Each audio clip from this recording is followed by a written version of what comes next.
I could go on and on and on with the special effects on this bad boy, but practical effects, 2 thumbs up, and product of its time, 2 thumbs up.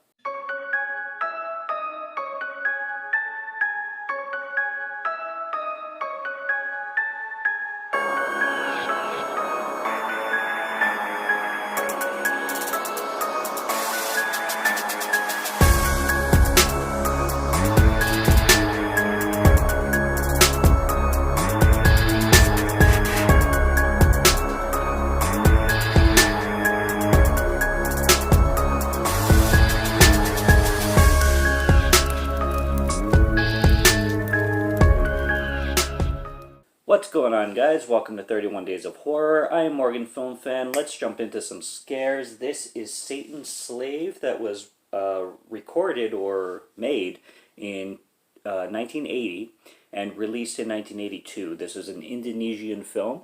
This was released recently by Severin Films. And this is one cheesy-ass flick. But so enjoyable and such a product of its time, like I said in the intro. And very enjoyable. I'll get into like the cheesiness of it once I talk about the story of it. But I really like this one.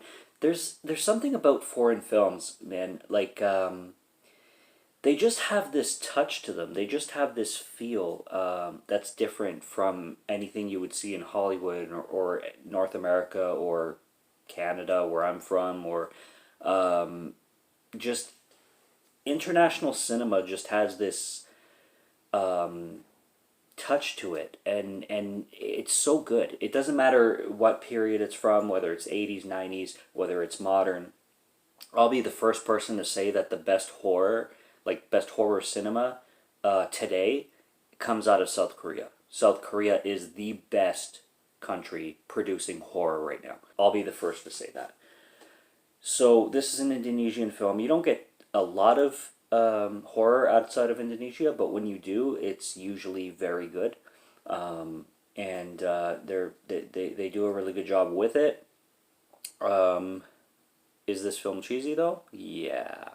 It is. It really is. So what we have going on here is we have this. It starts off with a funeral scene. This family lost the wife. This husband who he's very much into his work lost his wife. He has 2 children. The children are Rita. It's pronounced Raita in Indonesian, but it's spelled R-I-T-A. But Raita and Tommy. Tommy is the son. And so it's the 3 of them now. They just lost the kids lost their mother. The husband lost his wife.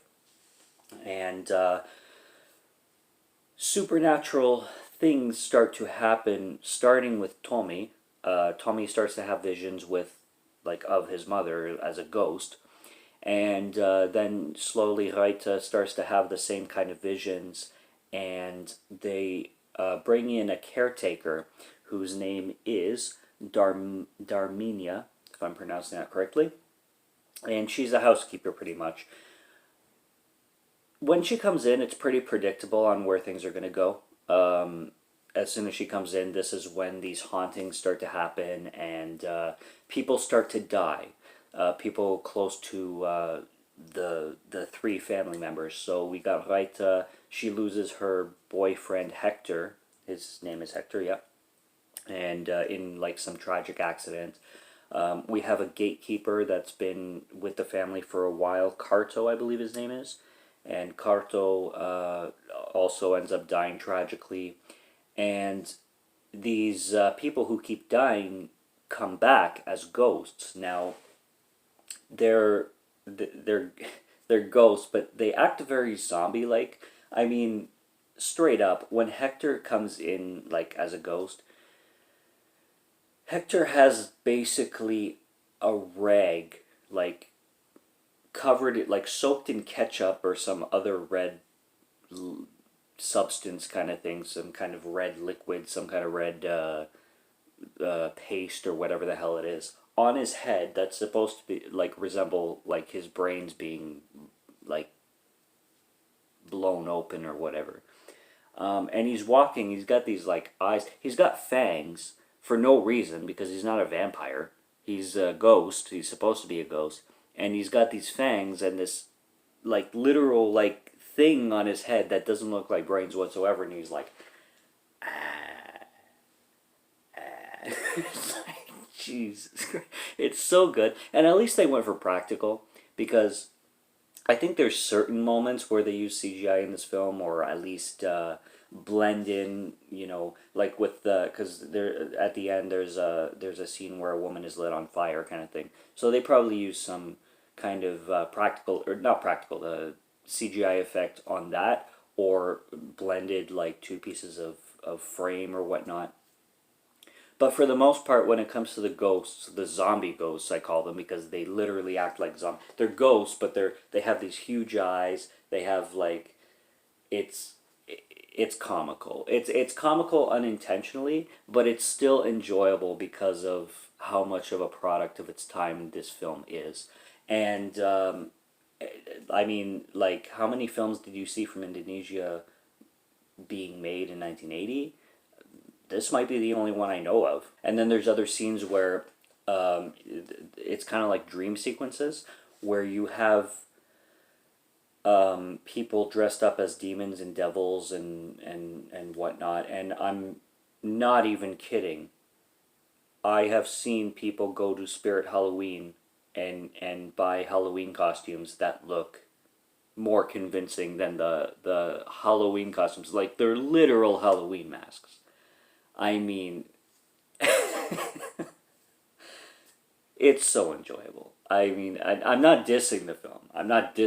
I'm just mentioning that it's such a product of its time, and it's enjoyable for that reason, kind of thing. There's a scene that involves like a ghost playing the piano. The piano is playing itself pretty much. There's nobody there. This is before Hector comes, introduces himself as a ghost kind of thing. But the way the piano is playing, because I play piano, it'll be touching the same key, but the key will make a different sound. Like it'll play the letter or the E if you know how to play piano, and then it'll play the E again, but it'll be like a G, and then it'll be an A, and then it'll be a C minus. It's basically the same keys playing, and then the song that's playing over it is just not making any sense.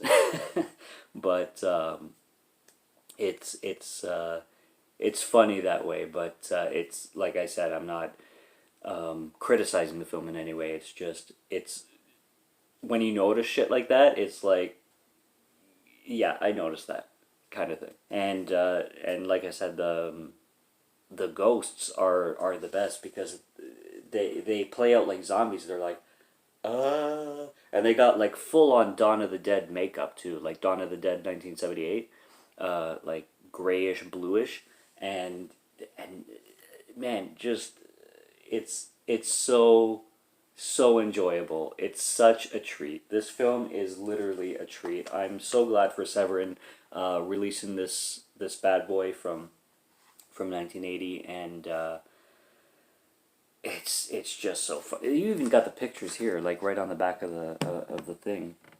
You got that's Buddy's head. It's just so funny. It's a treat. It's a treat. So I definitely I recommend Satan's Slave if you like cheesy horror. This is like one of the best pieces of cheesy horror cinema you can possibly get. So I strongly recommend Satan's Slave. That's from 1980. This is day 29. We are almost done. Subscribe to Morgan Film Fan if you like to listen to my voice, or if you like my film reviews, and I will be back for more. And we've got lots on the channel, so subscribe, check me out, stay tuned, and cheers.